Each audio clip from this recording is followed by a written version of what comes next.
Ilusat, külluslikku ja õnnelikku päeva sulle, armas valgusolend. Ja tere tulemast Valguse kanalile. Mina olen Kaia-Liisa Reinut. Ja täna me räägime sinu DNA-st või meie kõigi DNA-st. Sest kogu sinu eksistents, kogu meie eksistents, kogu mateeria, kogu elu, kõik kogemused, kõik, mida me siin elus, mida me saame nimetada eluks, kõik see võlgneb oma eksistentsi siin füüsilises maailmas sagedusele, sest absoluutselt kõik on sagedus. Me ei saa me ei saa oma maal kogeda erinevaid kogemusi ilma seda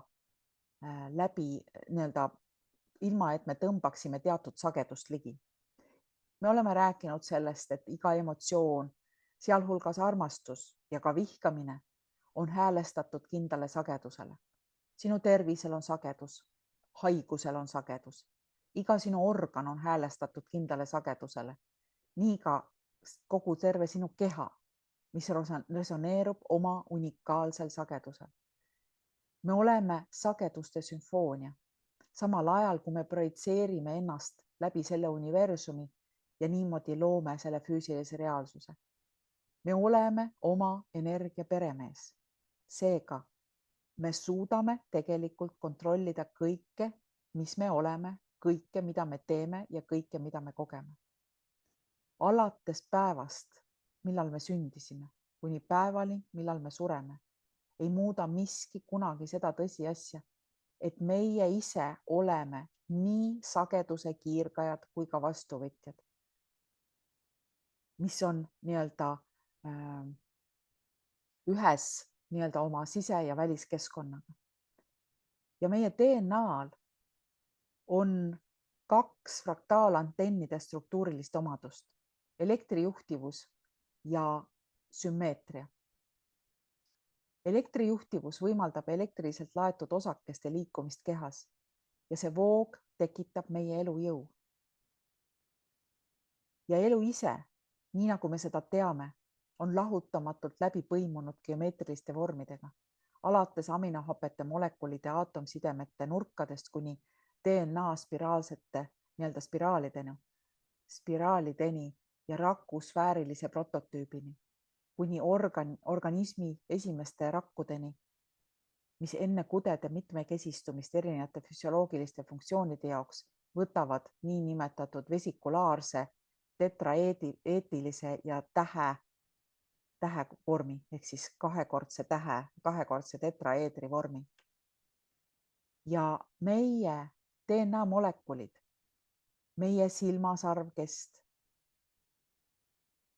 meie maailmas olevad lumehelbed, männikäbid näiteks, lillekroonlehed, teemantkristallid, puude, see, kuidas puuvõra hargneb, tähed, mille ümber me tiirleme ja galaktikad, mille sees me spiraalselt oleme, õhk, mida me hingame, kõik eluvormid, nagu meie neid teame, tulevad ajatutest geomeetrilistest koodidest. Ja see on väga põnev teema tegelikult ja mina olen seda teemat käsitlenud aastast 2009 läbi erinevate kursuste, läbi erinevate loengute. Ja üks osa, mis räägib sellest pühast geomeetriast nii meie sees kui ka väljaspool meid, on kristalliteraapia. Ja kristalliteraapia kursusel me puudutame seda geomeetrilist ja ka enda geomeetrilist olemust. Ja teine väga huvitav kursus on meil kristallid meie sees, mis aitab sul mõista, miks sa oled just selline unikaalne inimene, nagu sa oled ja mis seda mõjutab ja kuidas on võimalik seda selliseks muuta, et sa järjest vähem kannatad. Nii et kristallid meie sees on selline internetikursus, aga see selleks. Lähme tagasi selle teema juurde, et meie kehad siin maal arenesid kõik tegelikult ühtse geomeetrilise progressiooniga. See nimetatakse ka Fibonacci jadaks. 1-st 2-ni, 2-st 4-ni ja nii edasi, 8-ni ja nii edasi, et Fibonacci jada on uurige järgi, mis täpselt on Fibonacci jada, kui sa ei tea seda. Google'is on selle kohta piisavalt materjali. Aga me teame ka seda, et universum on enam kui 99,9999% ulatuses tühi ruum, sealhulgas meie endi kehad. Kõik füüsilised ju ka asjad koosnevad aatomitest, mis enamuses ruumist on tühi.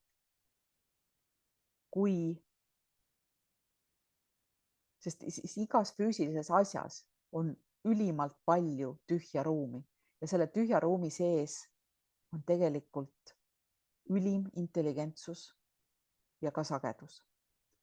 Ja ehk siis kõikjal, kuhu me vaatame, järgleb kristallistruktuurides kehastunud mineraalne intelligentsus, on see, kes me oleme, oma täpsuses vankumatut geomeetriat.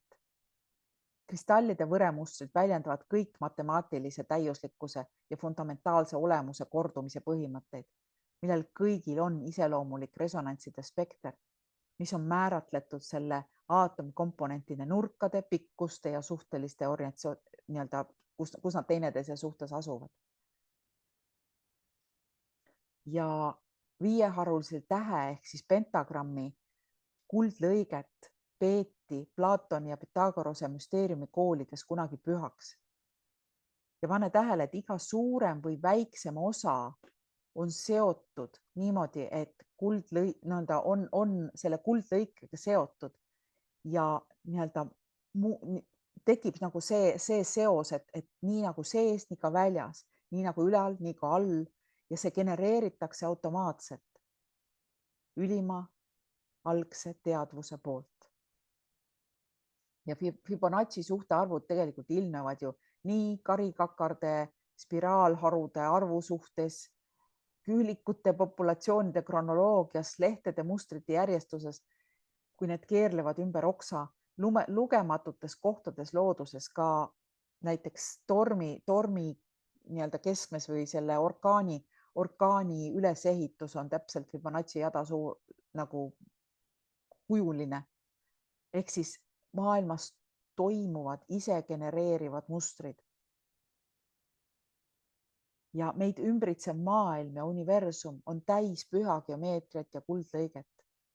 Merekarpidest inimkehani, kosmosest aatomini. Kõik vormid on läbi imbunud püha geomeetria kujunditest. Ja kõik need püha geomeetria teooriad, neid saab kõiki matemaatiliselt kontrollida. Ja kõik inimesed võivad selles leida ka sügavamat vaimset tähendust, kes vähegi soovivad. Sest kõik tegelikult sellised teadlased, arheoloogid, matemaatikud, paljud vaimsed otsijad uurivad ja on uurinud püha geomeetria olemust ja üritavad mõista, kus see kõik on alguse saanud. See on kogu maailma ülesehituse saladus ja meie DNA on ülim antenn, mis kõike seda vastu võtab ja välja saadab. Sellised jutud täna ja kohtumiseni taas Valguse kanalil.